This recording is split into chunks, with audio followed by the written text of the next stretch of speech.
Sur BFM Business, on prend à présent la direction des États-Unis. On pourrait retrouver bien évidemment Grégory Volokin comme chaque jour. Bonjour Grégory.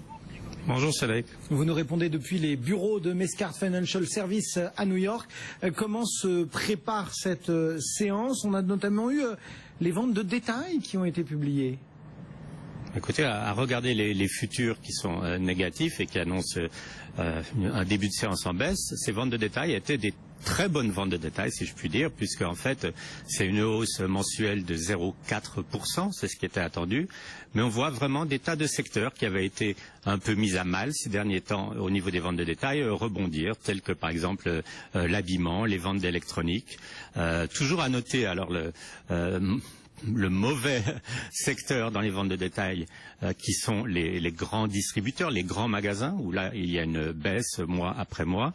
Par contre, une fois de plus à noter aussi l'explosion des ventes sur Internet, 16% de hausse mensuelle pour tous les achats sur Internet.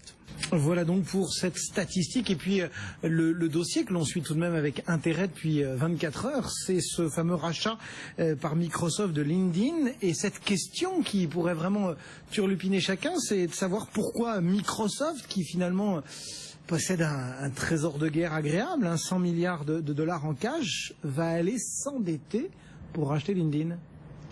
La réponse n'est pas si compliquée que ça, c'est que sur les 100 milliards de cash, 97 milliards sont à l'étranger et seulement 3 milliards aux États-Unis. Donc si Microsoft voulait utiliser ces fonds, il devrait les ramener aux États-Unis et payer 38% d'impôts dessus.